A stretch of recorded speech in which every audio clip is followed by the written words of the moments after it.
I can't remember, but I was a kid that just wouldn't go away, and they kind of took me in as one of their own. So I'm actually the host for the evening. For those of you that aren't familiar with what we're doing tonight, let me just explain it so you're not offended. Tonight we'll be doing a roast of Jack, who turned 60.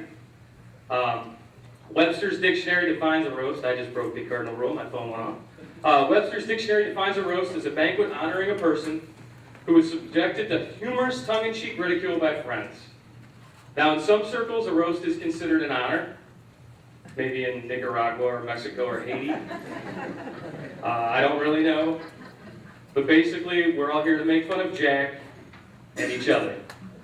So if anyone hears anything that they're offended by, we're only joking, don't be offended, and none of us are professional comedians.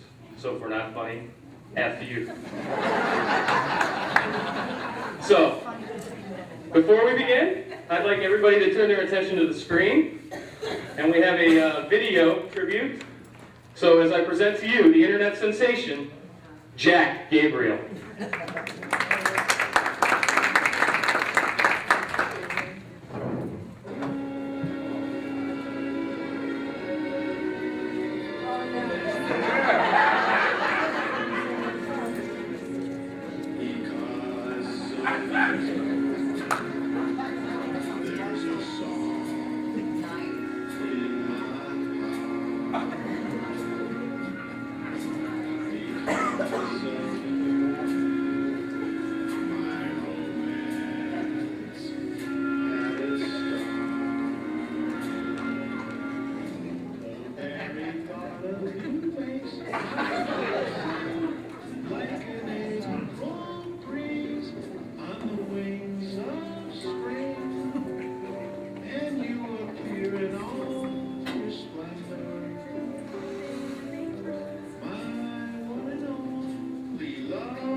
Have I told you lately that I love you?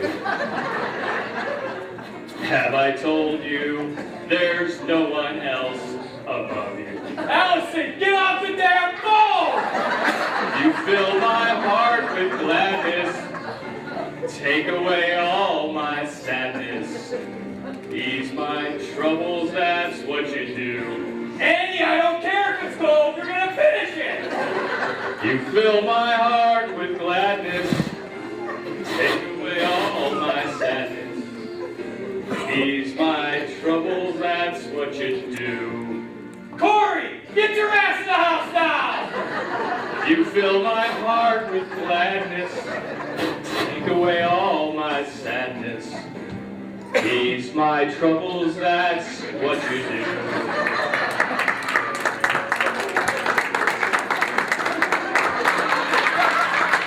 That's right, Jack.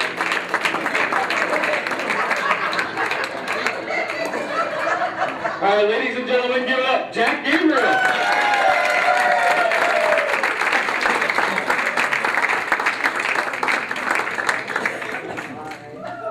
You need an extra pillow.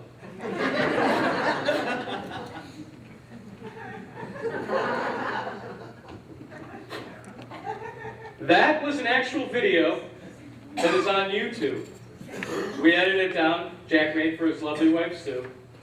And it's entitled, My One and Only Sue. You can actually look it up and see it yourselves. Currently, it's received 384 viewings. 379 by Jack.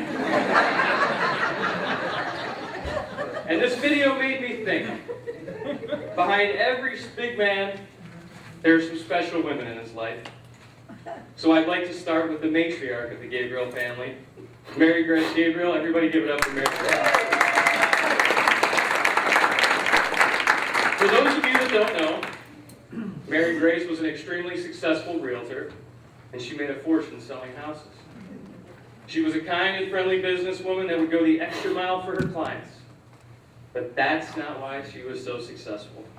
I actually know her secret. When I was 17 years old, my father decided to purchase a new home, and Mary Grace was our realtor. She picked us up to go visit houses, and off we went. By the time we visited the second home, my father thought it was safer to just buy the house we had just seen than risk driving with Mary Grace to the next one.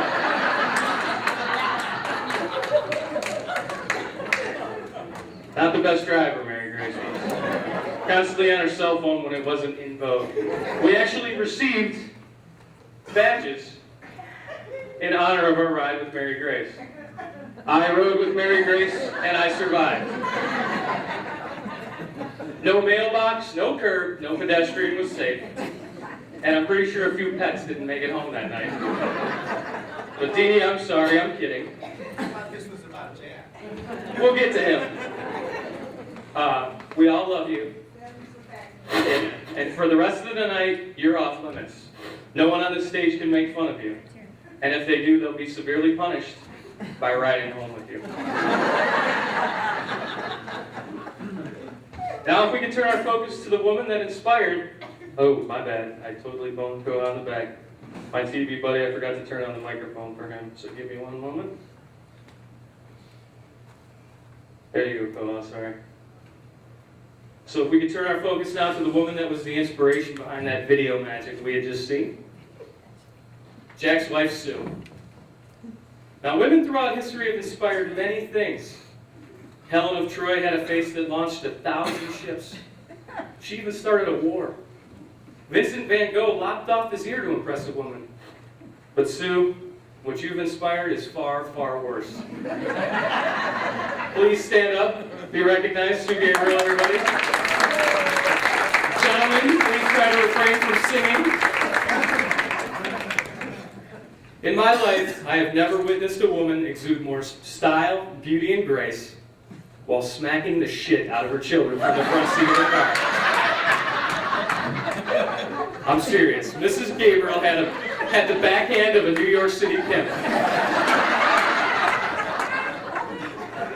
I once witnessed her beating poor Andy senseless after he threw up in the back seat trying to burp the alphabet.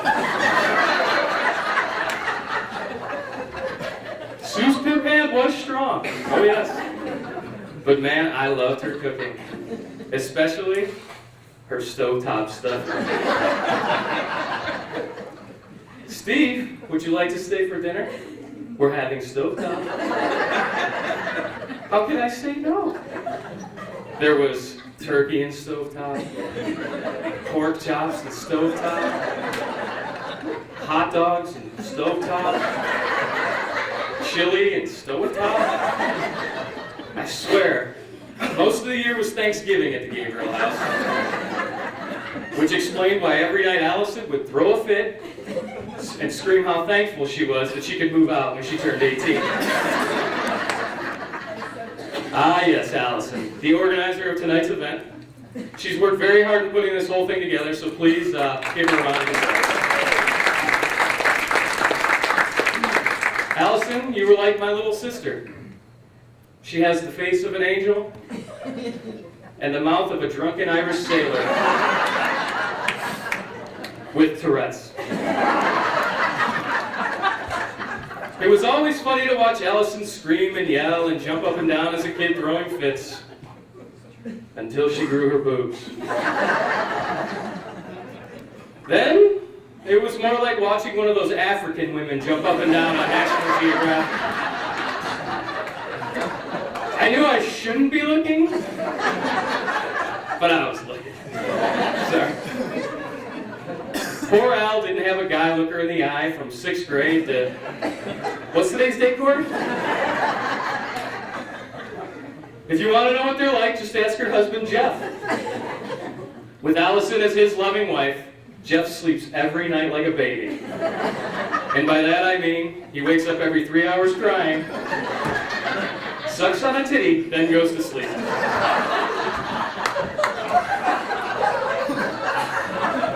But we're not here to talk about Allison's boobs. No, we're not here to talk about that. Tonight, we're here to honor the man that helped create Allison's Mams of Might. Ladies and gentlemen, he has recently turned 60 years young, Our honoree of the evening, Jack Gabriel. Jack?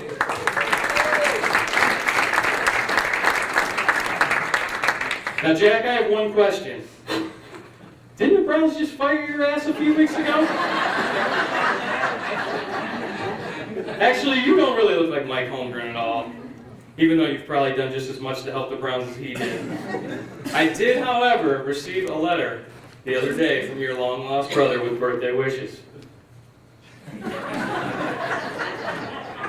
Dear brother, I hope these birthday wishes find you well. I realize it has been a long, long time.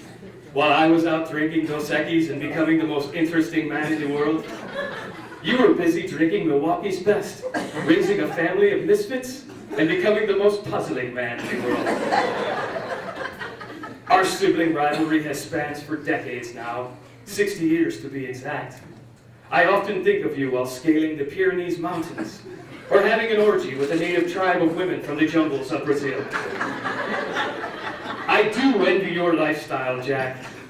The freedom to write Christmas newsletters about your family that should come with an apology. All of the spare time you have to poorly karaoke love songs. And your joie de porcem, which translated into English means zest for pork chops. Happy birthday, my brother. I hope you have 60 or more years of mediocrity. By the way, how is Mom doing? Has her driving improved at all? I will never forget the day she ran over all of those goats. That was the worst day that petting zoo has ever seen. I love you, my brother. Be well, and stay thirsty, my friend. So thank you to the Dos Equis guy for being out there. Now, when I heard you were turning 60, I had trouble thinking of, what do you get Jack Gabriel? He's the guy that has everything, right? So, it finally hit me. So I got you a bottle of Geritol. There you go. Plenty to be spared. And I also got you a penis pump. But I kind of forgot the penis pump in my house, so I'll get that to you when I can.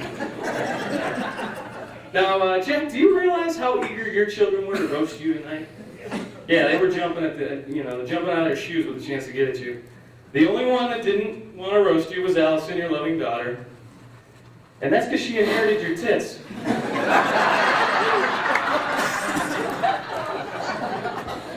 Seriously, folks, back in the 1990s, Jack's weight used to fluctuate in direct correlation with Oprah Winfrey. Oprah would get fat, Jack would gain a few pounds. Oprah would get thin, Jack would lose a few pounds. Oprah would get fat again, Jack would pack on the pounds. Were you a member of her book club or something? Maybe you should have laid off some of that stovetop stuff, right? But you look good now, very distinguished, almost regal, like a king, like Burger King.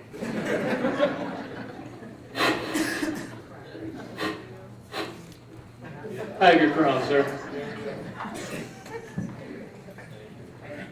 Your crown, my liege.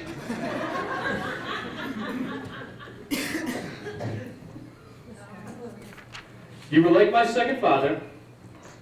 You let me come to Vegas with Corey when he turned 21. You taught us how to drink and gamble. And I quickly repaid you months later with a call from jail at 3:30 in the morning to come pick me up. The tribute that we saw of you singing was inspiring, truly romantic. I mean, even Frank Sinatra would be, well, let's face it, he'd be fucking insulted. But maybe the next time you need to express your love for Sue, you could try interpretive dance or drawing or maybe even finger painting, I don't know. But Jack, Mr. Gabriel, when I was asked to host this roast of you, I was truly honored. You're a great son, a loving husband, a caring dad, and a role model for all of us that want to live our lives like Chevy Chase from those vacation movies.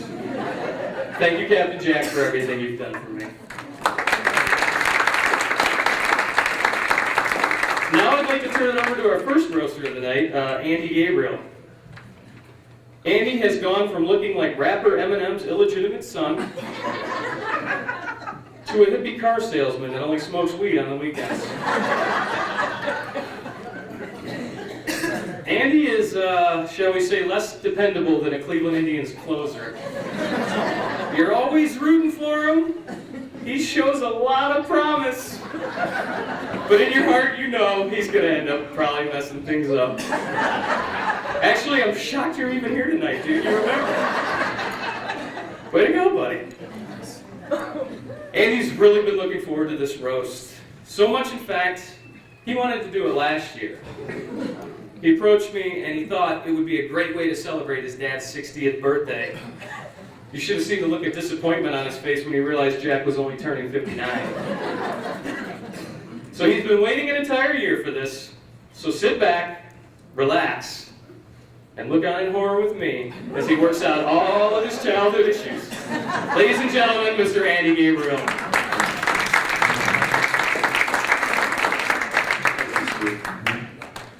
All right, everyone, thanks for coming today. We're all here to celebrate Jack, my father. I printed off a nice picture of him. Jack Gabriel, right? Make sure everybody knows him.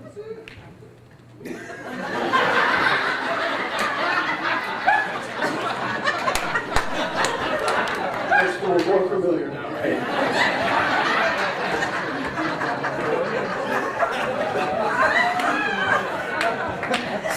Jack Gabriel, my father, he has a way of impacting you just by meeting you. Whether it's a smile, his breath, or maybe he's got you cornered at a family social event, and somehow it tails into a conversation about your company and tries to figure out if you guys are using a business continuity software. Because if you're not, let him know who he should talk to on Monday. Dad, I've blocked you from Facebook. I've blocked you from Twitter. I've blocked a couple of your email addresses. But I've never blocked a signed check from your bank account. If you're friends with my dad, you either have heard his gay-sounding winter holiday voicemail or received his hesitantly approved family "We Put the Fun in Dysfunctional" newsletter.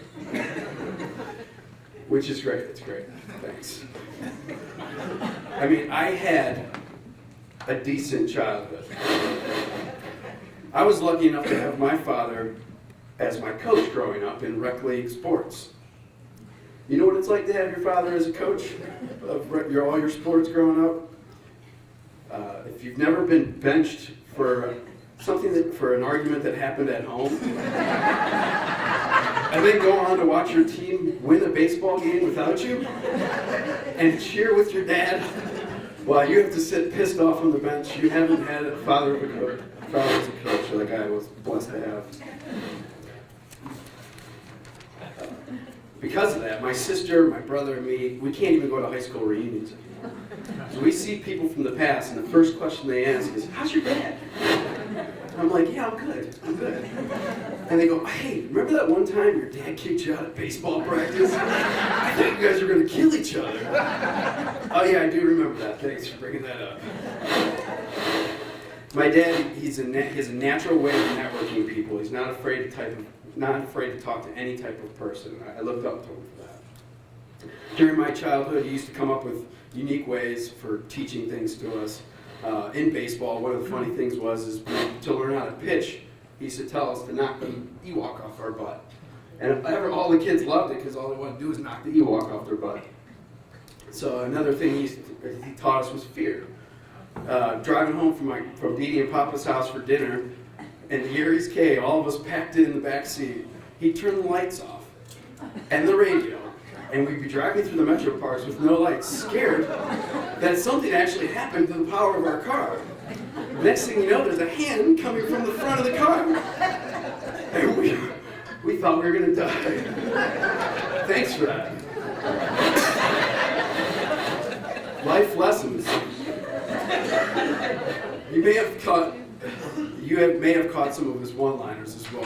He's real good at using a couple lines and As I get older, I can't even listen to his conversations without waiting for these lines. Everything else is just zooming by me. One of them being, well, Andy, the reality of things is. Andy, the reality of things is. Welcome to Jack Gabriel's reality. Another is, at the end of the day, Andy, at the end of the day.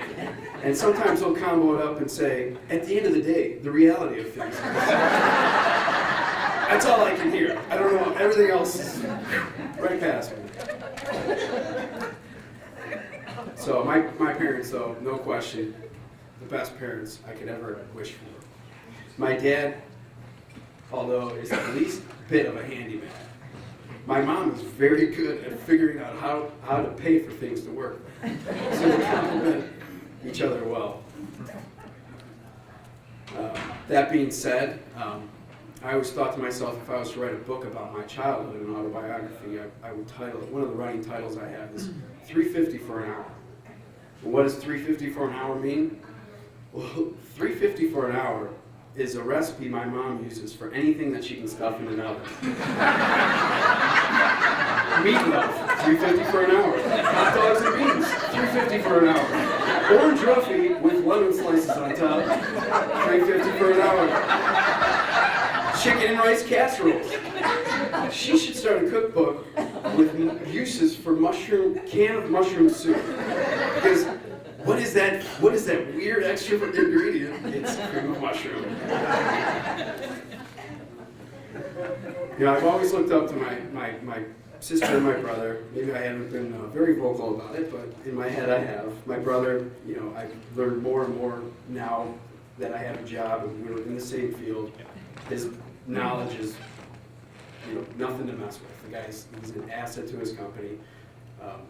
Outside Corey was my outlet to music, right? Pink Floyd, the Beatles, Eagles, and one day I thought the New Kid in Town song was about me. My sister was like a brother growing up. I mean, we really messed with each other. She always looked out for me in a bipolar, psychotic way. I pushed her as hard as I could, and one day she gave me a black eye. We grew up on Eastland Road, about 2 blocks from here. And from this very spot, outside this place, you could hear my dad screaming my name. Or you could hear Allison screaming bloody murder. But I remember hearing something vaguely 2 blocks away, Andy, kiddo. I look at my friends and they're like, that's your dad. And as I made my way up Clark Street, people were coming out of the house like, your dad's looking for you. I'm scared shitless by the time I got to that Clark Street, Eastland corner. What is going to happen? What did I do? What did he find out? So my father, though, I look up to him. He pulls people together. He networks people. He does selfless things for charity. You know, very cool things as far as helping people. But he's one of the only guys that has a virus on his computer that not even Peter North could remove. So that's it. My ADD's kicking in, and I'm going to pass it back to Steve. Thank you, Andy.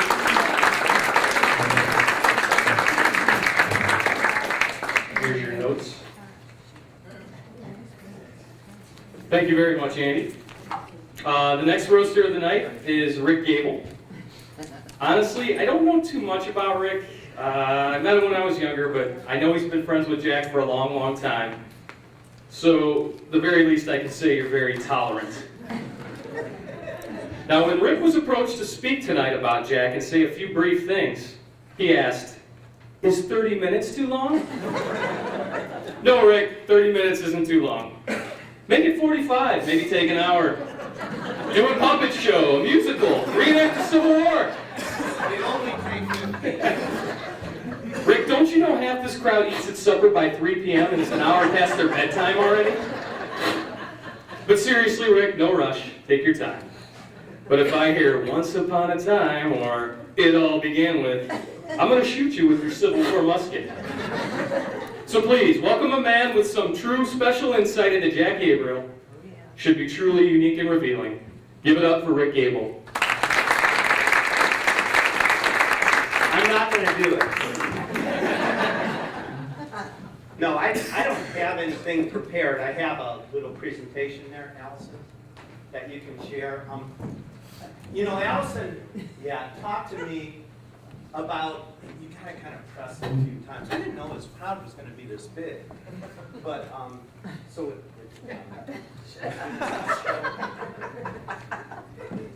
so Allison basically said, tell everyone about my dad. You've known him so long.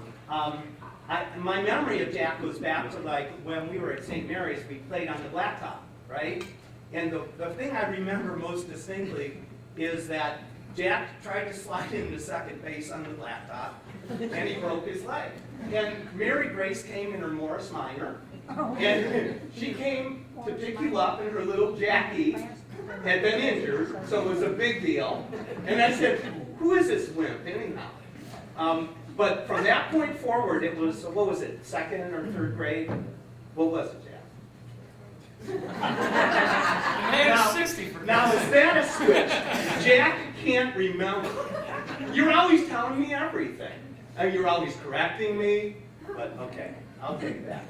Anyhow, I'm just going to talk about Jack, and I'm going to go back quite a ways. So I'm going to talk about Jack. I guess I got a nod to you. And so Jack, here's a recent picture of you. We went to the Browns game recently, and we had a great time. It was a couple weeks ago, so it's kind of current. But okay, we went to St. Mary's together a long time ago. We played on the blacktop, and in the early years, he had his way with the nuns.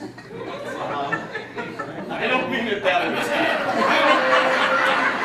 So, he had a way with the nuns. And I don't mean that seriously either. He was always in trouble. Right? So at St. Mary's, we had the essentials. You had to get by with whatever you could. The one thing that we had was a chair, right? And you had to be versatile. You need to move over so you can see. But you had to be versatile. So Jack was usually in that chair sitting in the corner, kind of like you are now. But he was, no, not yet. He was a pretty cool dude.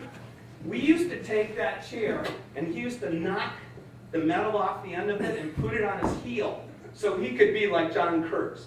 John Kurtz used to wear horseshoe cleats. Jack had his own cleats at the bottom of that chair. So the other essential was a big pen. You guys remember the big pen? We all had them, right? They were clear, and they were versatile. We used to take them apart, right? You didn't write with them much. But we took them apart, we used them as a pea shooter so we could get each other's attention, right? And one time, we got a copy of the multiple choice test. And we thought we had all the answers, right? We wrapped them up and put them inside of that big pen. And as you turned it, it would say H, C, D, E. We flunked that test. So, anyhow, but it was a versatile tool and we tried, right? And we weren't that smart at the time, but we're really smart now.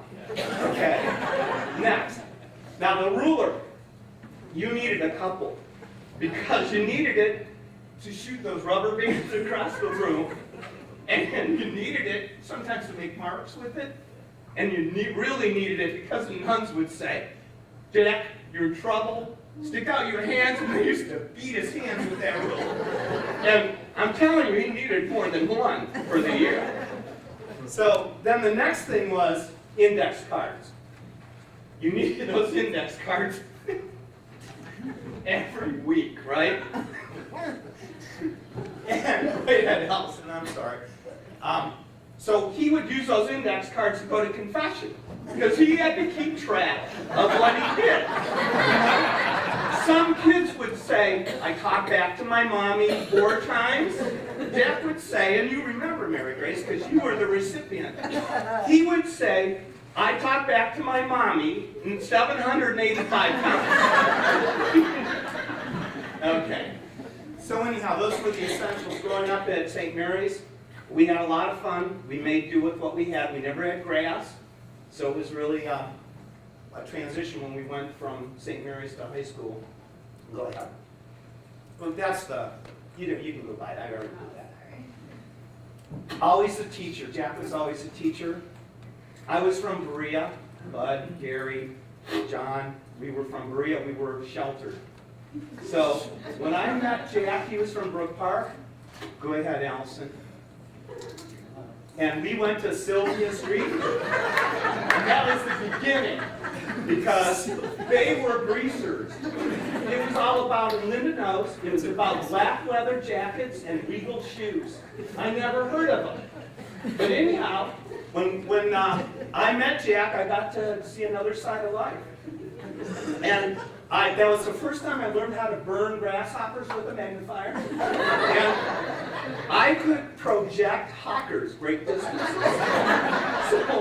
So my parents were really impressed. So, and Jack, don't do that yet. Jack had special talents. One talent was, you taught me how to play fart football. That don't sound good. Well, you needed a recorder. I mean, you know, technology was kind of...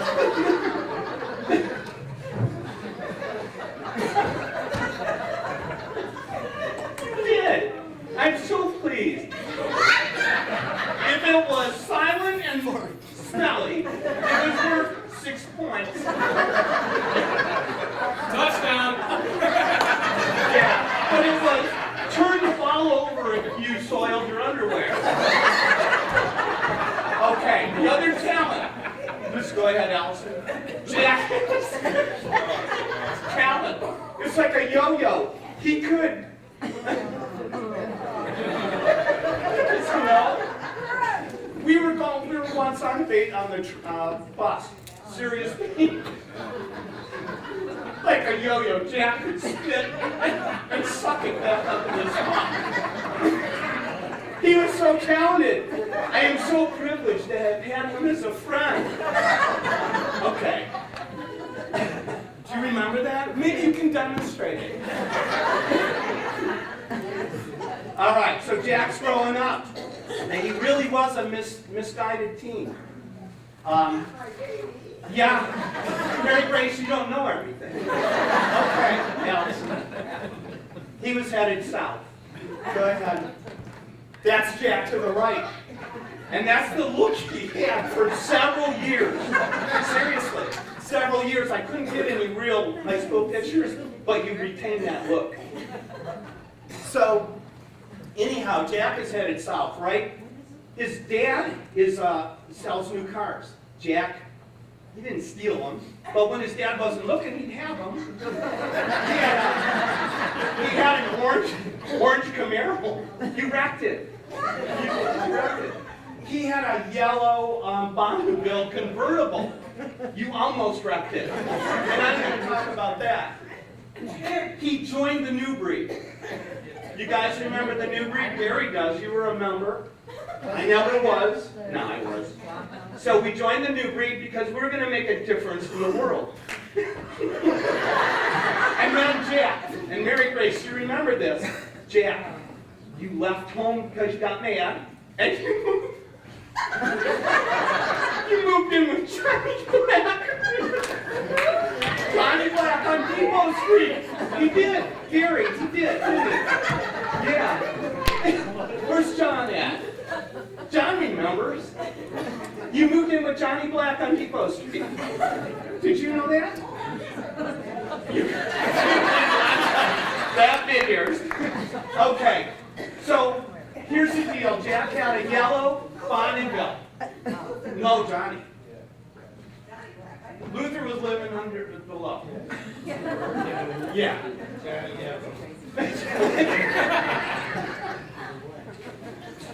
So, Jack had this, well, he kind of had it. He drove it all the time. A yellow Bonneville convertible. And he would go to Rupel Road.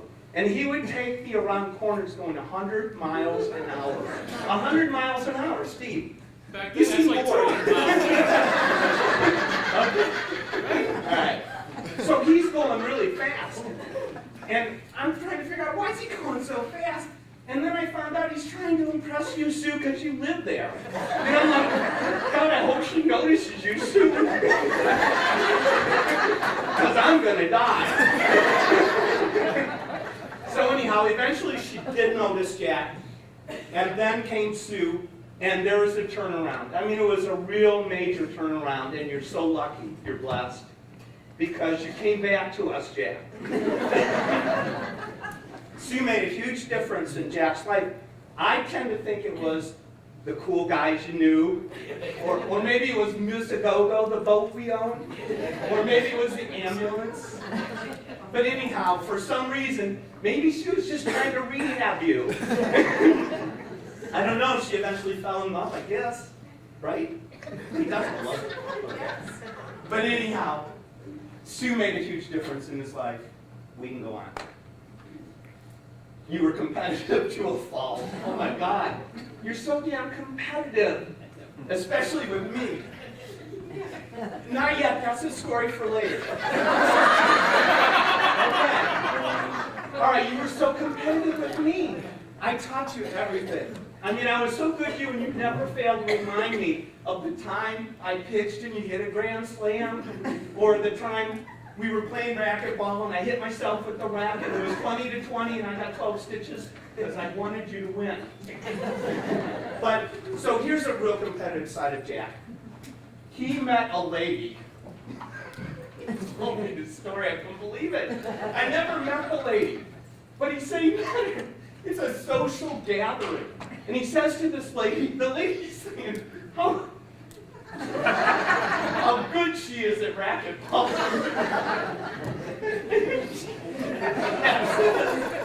Jack says, I can kick your ass. So he plays the lady in racquetball the next day. Go ahead. Jack plays the lady in racquetball the next day and you kicked her ass. But you lost her as a friend.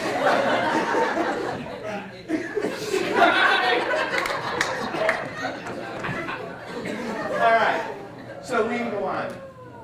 He's always extending himself to others. There's not a time I can remember when he came to Columbus and he always let me pay for dinner. He let me pay for everything. He's such a great guy. So, those of you that don't know, Corey used to do the yo-yo thing in high school with the spit. So congratulations, you passed it on to another generation. He could pick things up with it, you know. He took it to another level. God, Ava and Izzy have high expectations. And fart football, huh? The front table just scored 28 points but turned the ball over 3 times. Take the good with the bad.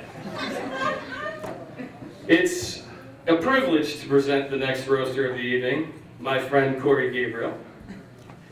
Corey and I have been friends for a long time, like I said before. Corey was always very smart in high school, but it never really translated onto his report cards. He was always very hyper and got kicked out of class a lot for dicking around.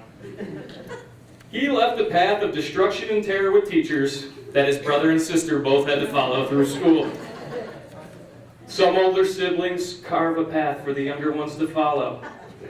Corey dropped napalm on that path, then he set it on fire. He was the guy that could figure out impossible equations in calculus, and the very next period, eat spiders and bugs and shit for $1. This guy would put anything in his mouth. He was like a Kardashian. Yeah, easy. It's a roast, come on. Corey sees the world a little differently than the rest of us, but it's probably all the Ritalin he was forced to take as a kid. He has similarities to the great mind of Stephen Hawking and similar coordination. I've knocked Corey's glasses off more times playing basketball than his mom did bitch slapping him for misbehaving in the car. He once fell 2 stories off a roof working construction, and it was one of the few times the dumb bastard actually landed on his feet, breaking both his ankles, shattering a vertebrae, and ending his illustrious career in construction. Corey could have won a Nobel Peace Prize in the field of technology and science, but instead he used his brains to figure out new ways to drink beer out of a bong. And for that, I'm thankful. Ladies and gentlemen, the eldest child of Jack, my dear friend, Corey Gabriel.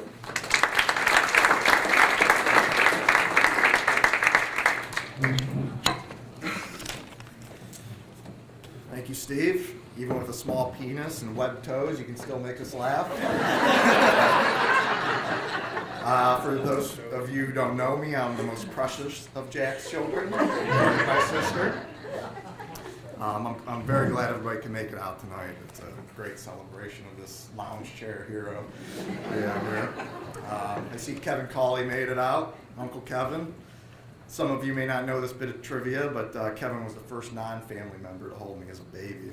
And I actually remember it. I remember reaching up and touching his handsome, soft face and laughing as he sang me a song. What happened? Yeah. Now it's long stories and borderline homosexual hugs. Plus, I hear he's got a side job at Gucci writing instructions for leather handbag maintenance. My mom, Sue, is here, probably against her will. Most of you know her and see the nice version of my mom. The smiling, willing to do anything for anyone version. Let me tell you, this is all a facade. This is the lady that upgraded the wooden spoon she hit us with when we were in trouble to a flexible plastic spoon with holes in it. She actually put physics into her beatings. This is also the woman that made my dad pull over into a rest stop in the middle of the Blue Ridge Mountains to throw away all of our Garbage Pail Kids collector cards because we were quote-unquote arguing over them. All I remember is crying until Youngstown, wishing for our Alligator card and our Drew Blood card. Even with all of her flaws, we admire her for keeping my dad out of trouble and not turning into the dude. Speaking of Big Lebowski, we're here to honor my dad, the patriarch and king of our family. I say king because of his gout. It's the disease of kings. He has gout due to the many business lunches he's had over the years. Most people wouldn't have this issue, but the problem with my dad is he reaches over and eats other people's lunches as well. We had lunch recently, and when he saw it was finished, he finished off my fries. Nice. It's a reason I never got the starving people in Africa speech. Other kids got at the dinner table when they wouldn't eat their food. It was completely unnecessary in our house. Waste not, want not, I guess. Or maybe it should be waste not if Dad's around. Outside of poor eating habits, my dad has taught me, coached me, and helped define who I am. A top 40 loving atheist. An atheist because on car rides to church, I would debate him the validity of Christian ideals and concepts. This was simply because I didn't want to go to church. Nothing more. At that age, I didn't have any stake either way. The top 40 comes into play because no matter how much he argued about the importance of the basic Judeo-Christian laws, we would still be late to 12 o'clock Mass due to us sitting in the parking lot at St. Mary's waiting for Casey Kasem to tell us the #1 song in the country. Huey Lewis is my god because of this man. Madonna is my Madonna. Seeing him in this chair tonight, I realized the heart of rock and roll is just barely beating. This room just shows a portion of the friends and acquaintances my dad has. It's really great that everyone could come tonight, but there are some problems with knowing so many people. I've actually been walking down the hall at work and have walked past my dad and I had to do like a double take, like, how the fuck did he get in? It usually turns out somebody knows up in counting let him in, and it's like a pedophile walking around a grade school talking people up. I usually have to run back to my desk, send out an email about security precautions. In all honesty, it's good to see his face sometimes, but sometimes there's times that I grow sad when after he passes, I won't be able to see it anymore. Well, maybe not sad's the right word, maybe pissed. Pissed because the funeral's going to be a shit show. I'm gonna have to have the same conversation over and over with derelicts, rejects, bullshitters, everyone he calls friends and coworkers. It's gonna suck. I'm gonna have to wash my hands constantly. Well, I'm gonna turn it back over to Steve because that's kind of a depressing start. Let's get it happy again. And Dad, I love you, and good luck tonight.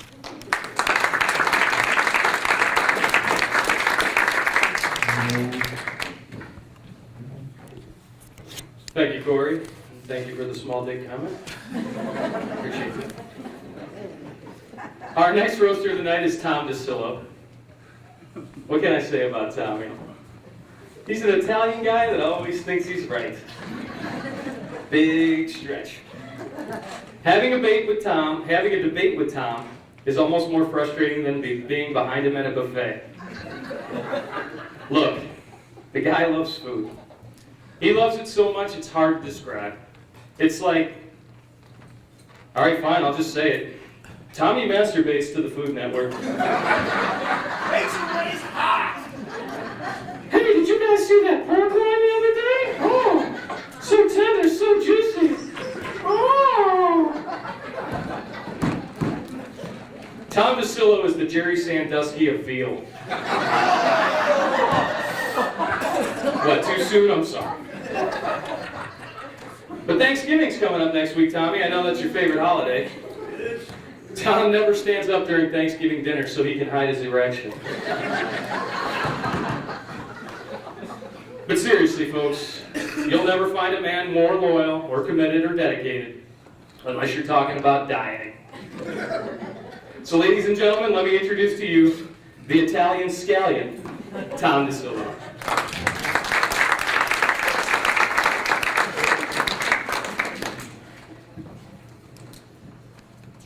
Let's give it up to you, roast master, Mr. Steve Barto. Everyone, Steve Barto.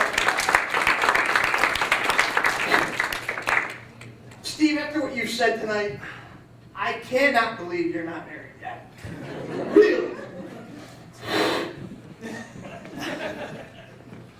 You know, Steve has been called the fourth Gabriel child, which means he's ate, vacationed, and slept for free for half his life.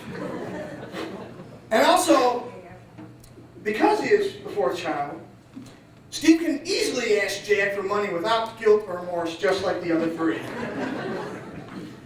Steve Barto, a man whose sexual conquests cannot start until he hears the words last call or closing time. Steve, you know you don't have to go home with the last woman at the bar. You can just pass out there. For those who don't know me, I am Tom DeSillo. I know Jack through his son, Corey. So before I start, I want to say a wonderful be here on the west side, since I am the token east sider for the night. As I look out and see people from the cities of Parma, Lakewood, Medina, Rocky River, it's a reminder of how wonderful the ethnic diversity is among the west siders out here. It rivals that of Norway, Finland, and Sweden. I mean, my wife and I were planning on moving out here, but living next to so many white people freak us out. So up here to the dais, and those who helped with the celebration tonight. First there's Corey, Jack's oldest and most accomplished child. And by that I mean, he's the one with the most mandatory court hearings of all the Gabriel children.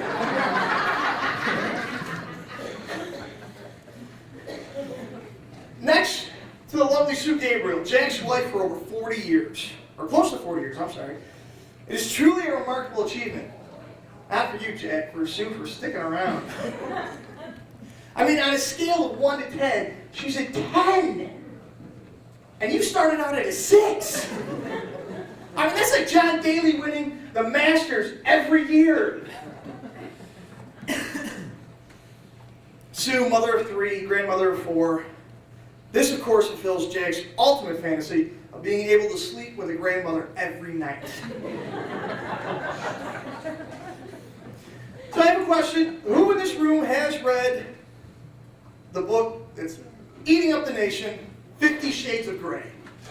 I know there's some of you out there who read it. Come on. This joke's not going to work if you guys don't say yes, please. Thank you. So because it's so successful, Sue decided to write her own erotic, romantic novel about her and Jack's love life. Honestly, there's no joke here. I just want to put that mental thought in all your minds. Then there's the lovely Allison, Jack's only daughter. Allison really is the manager of tonight's roast. I can't tell you how many email attachments I got dealing with Corey and Andy getting the money for the keg tonight. And to Steve's point earlier, Allison is a very beautiful woman. But I think it makes her a tad naive. Because I think since the age of 16, Allison thinks that every joke she says and every story she says to a man, they're fascinated by her. Allison, they really are. My very first and fondest memory of the Gabriel clan actually involves Allison and Sue. I remember this vividly like it was 15 years ago. I was, how can I say, crawling up the steps of their basement after a night of just utter drunkenness with Steve and Corey in the mean streets of Berea. And what I walked into, well, most of the people in this room remember the Thrilla and Manila. What I saw was the bitchin' in the kitchen. There were so many psychological damaging haymakers and jabs being launched that morning, I had to go see a shrink to deal with what I saw. It also made me a little scared of both of them. They are scary strong. Well, we're all here for a wonderful reason, to honor a man who's given so much to so many. A husband, father, a grandfather, friend, a colleague, a man's man. A man that's both strong-willed and kind-hearted. And that man, of course, is Mr. Rick Gable. Yeah. There you go, man.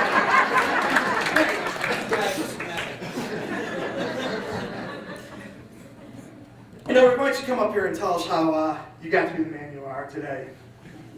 Actually, no. We only got this room till 11 o'clock. And now we come to Andy.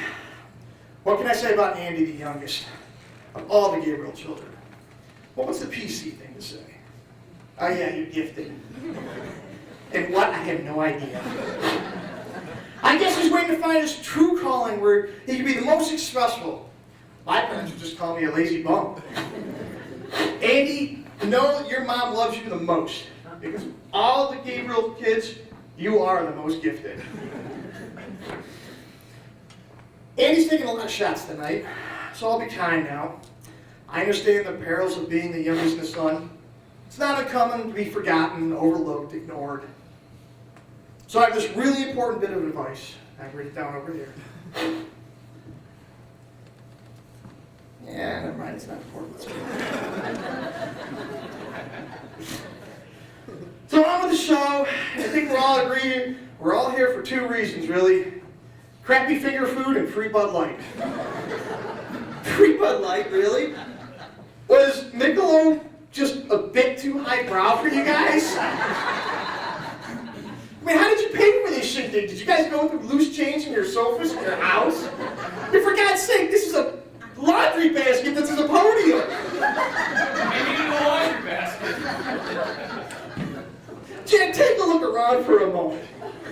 And bask in the exact location your family picked for your 60th birthday party.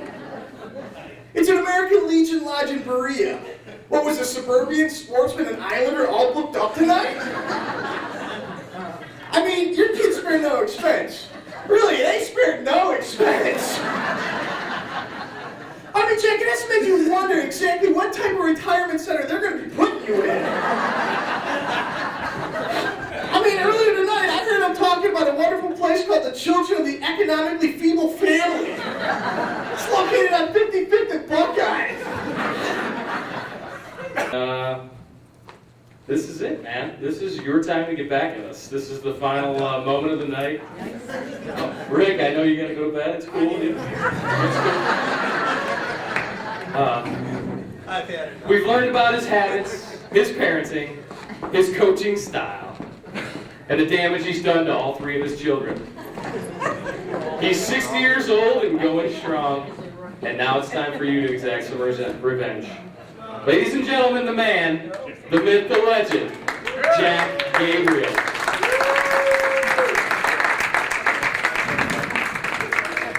I am so humbled and honored by this. And you know I'm a man of few words. But, yeah, very few. Buck knows that. So anyhow, I couldn't rebut all this because I do have a great family. I mean, my wife's great, my mom. Well, I just went to therapy and they said to the Italian mom, you're the reason I have these problems. And my wife, I can't thank her enough for hanging with me because she seen me get fired, thrown out of things, start over, and she goes, I don't know what you're doing. She still doesn't know what I do. I just make money.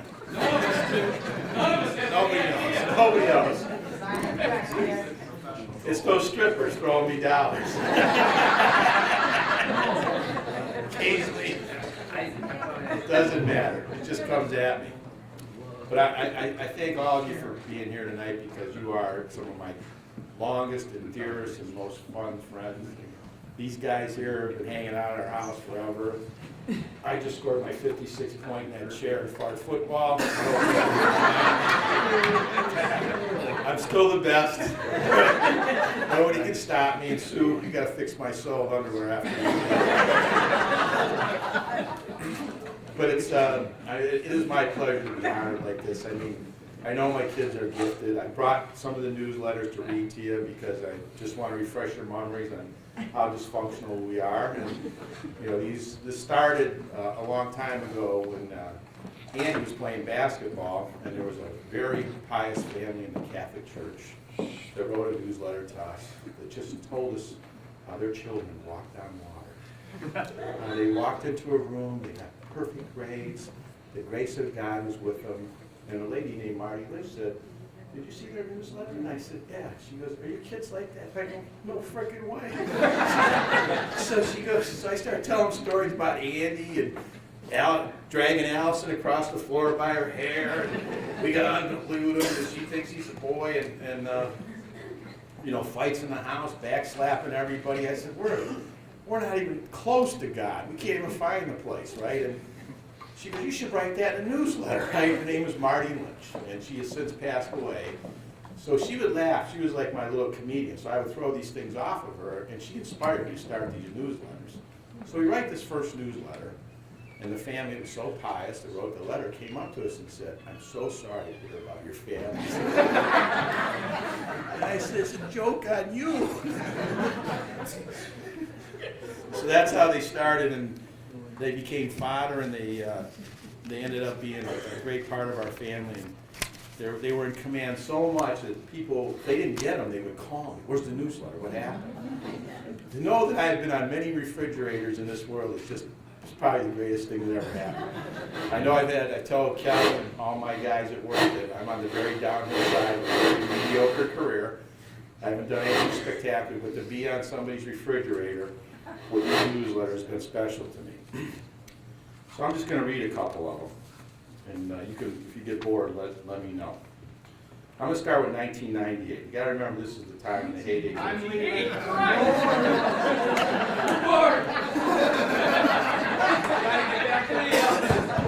Okay. When the hell did you start your They go back to 94. But maybe I should just tell you. You're going to be 61. It was 1998. Now, you'll bring back memories because you'll relate to this, right? It was a stellar year for the Maniacs of Eastland Road. Allison, after her first day of psychology class at Tri-C, declared us the dysfunctionals, and that her whole family suffers from attention deficit disorder, and that she could easily dedicate her life to the mentally ill because she has had 19 years of experience living with the Gabriels. She was also very upset because in the class of 22, She was one of 3 students from a nuclear family and told her parents if they didn't divorce immediately, she would have a terrible time making new friends. We told her if she attained a 3.5 GPA or better, we would get a divorce. As of today, we are still married. As most of you know, the economy is booming. Booming. Remember when that was happening? 1998? We believe we are a big part of the surge in disposable income available to American families. Our oldest son has helped this effort immensely. On a crisp, early December morning in 1997, the brains of the family, Corey, declared that he was not going back to college and he was getting a job. To his chagrin, he received a 90-day eviction notice from his parents. He responded with a notification. He had secured accommodations with 3 buddies and a 4-bedroom ranch with tremendous better living conditions than the ghetto dwelling he was living in. Upon further inspection of his home, his parents found this to be quite contrary to his viewpoint. The living room consisted of $1,000 of stereo equipment, a TV, and a couch. The dining room was empty. The bedroom consisted of a mattress, another $1,000 in stereo equipment, a basement with a creeping green mold climbing from the walls, a kitchen filled with 1 table, playing cards, 9 empty beer cans, 9 non-matching chairs, a refrigerator with 31 beers covered with Arby's coupons. Upon completing the tour of his new home, Corey's mom blankly stared at him, and Corey responded, startled, "What? What?" His mom turned to his dad, sobbing, mumbling, "Where did we go wrong? Where did we go wrong?" 3 months later, she was back in her spirits when she realized the Wonder Boy's departure was saving her $500 a month in groceries. As you may or may not know, we have 2 children who won the same award in 8th grade. Both Corey and Andy were voted by their peers as class clowns, one of our proudest moments as parents. As you have just read, Corey has matured and is serious. However, Andy has continued to be funny. In fact, he's hilarious. He thinks it's funny to get bad grades. He thinks it's funny to cut school. He thinks it's funny to not do homework. So in January, his parents thought it would be funny to send him to a private boys' school. He didn't think that was funny. With the stipulation that good grades get you back to Bree and that bad grades send you to prison. Launching him off the Grand River Canyon was like throwing a hand grenade in the middle of a picnic. The result was he was back at Berea after receiving the coach's award for baseball and a great grade point average. Now he has a great sense of humor. Acquisitions and mergers hit the Gabriel household hard. Jack's company was acquired by a Fortune 500 kind of merger, a local night beauty shop, where Sue was sold to another owner. As the acquisition was negotiated, Jack was stressed by the uncertainty of his future of his employment. Sue has always sincerely empathized with his dilemma, and she delicately declared, "Stress my ass, you're worried about your job, and the new owner of my place wants me to go from working 2 days a week to 3. Do you have any idea the kind of pressure I'll be under?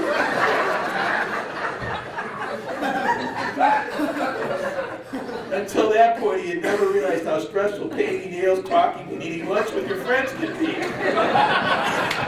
then humbly apologized and promised to be more sensitive to her needs. The dust is settled and work is back to normal. So that's, want me to go another year? I don't know. I just pulled some of these out. I'll go with just might go random. 2003. How's that? No, I know. I didn't bring any of those. I thought these were all the good ones. Yeah. 2003, the empty nest. Finally, they are all gone. Peace and joy to the world. The baby birds, our 3 children, have flown the coop. No more chicken fights, no more bail bondsmen. They are all adults and on their own. They have built their own relationships with police, judges, attorneys, and probation. The interesting note of this migration of our flock is that they have found home in a northeast Ohio suburb that has the greatest per capita liquor establishments of any other city. As ducks flock to warm water, our flock migrates to cold beers and cocktails. How to remember your 20s and the parties. We are proud to let you know our little tweets have taken their 20s time to a new level in Lakewood. This is the town where they have reinvented and made famous the Madison Avenue crawl. Corey, now 28, the most experienced crawler and flock leader, has owned a home their last 5 years and leads the flock in its quest for the perfectly